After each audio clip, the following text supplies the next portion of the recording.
हरे कृष्ण दोस्तों, जीवन एक सफर है जिसमें हर रोज नए संघर्ष और नए मोड़ होते हैं। आज हम आपको एक कहानी सुनाने जा रहे हैं जो हमें यह सिखाती है कि जीवन की मुश्किल स्थितियों से कैसे निकला जा सकता है। तो चलिए दोस्तों, वीडियो शुरू करते हैं, अंत तक बने रहना। परिस्थितियां हमारे जीवन में दिन प्रतिदिन बदलती रहती हैं। जीवन की भौंवर में उतार चढ़ाव आते रहते हैं। कठिनाइयों का सामना कैसे किया जाता है, यह व्यक्ति की सोच और क्षमता का प्रतिबिंब होता है। एक व्यापारी ने एक साहूकार से पैसे उधार लिया हुआ था, लेकिन व्यापार में हुए नुकसान के कारण उसे उधारी राशि वापस नहीं कर पा रहा था। व्यापारी की एक सुंदर बेटी भी थी। साहूकार चालाक था। उसने सोचा कि व्यापारी उधारी राशि वापस नहीं कर सकता तो उसका फायदा कैसे उठाया जा सकता है। उसने व्यापारी को एक सलाह दी, अगर वह अपनी बेटी को उससे विवाह कर देता तो साहूकार उसका सारा कर्जा माफ कर देगा। व्यापारी बहुत परेशान था। समस्या बहुत बड़ी थी क्योंकि साहूकार बहुत ही कपटी व्यक्ति था।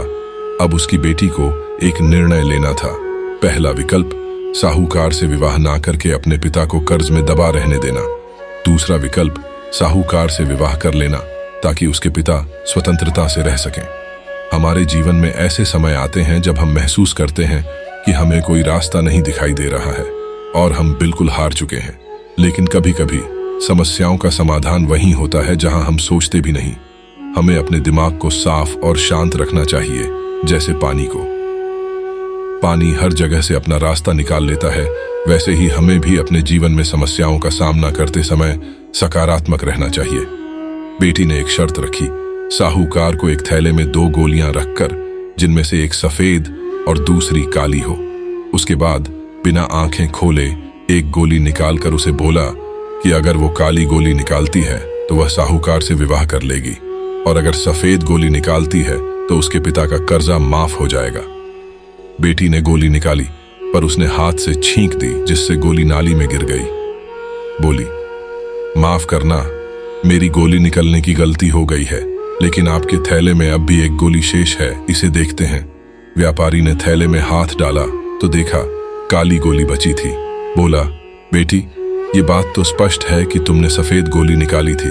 साहूकार चुप रह गया। अगर उसने बोला होता तो उसे कानूनी प्रक्रिया का सामना करना पड़ता। इस प्रकार पिता का कर्जा माफ हो गया और बेटी ने अपनी समस्या का समाधान किया। समस्याओं का हल हमें हमेशा मिलता है, हमें सिर्फ यही देखना पड़ता है। आप भी विचार करें कि समस्या का समाधान कहीं न कहीं मौजूद होता है। इसलिए आपको हमेशा सकारात्मक रहकर समस्याओं का समाधान ढूंढना चाहिए। हम आशा करते हैं कि आपको यह कहानी पसंद आई होगी और इससे आपने कुछ नया सीखा होगा। जीवन में आने वाली हर मुश्किल से सीख लेना और साहस दिखाना बहुत जरूरी है। हमारे चैनल को सब्सक्राइब करें ताकि आप हमारी आने वाली वीडियो से जुड़े रहें। धन्यवाद और फिर मिलेंगे अगली वीडियो में। राधे राधे।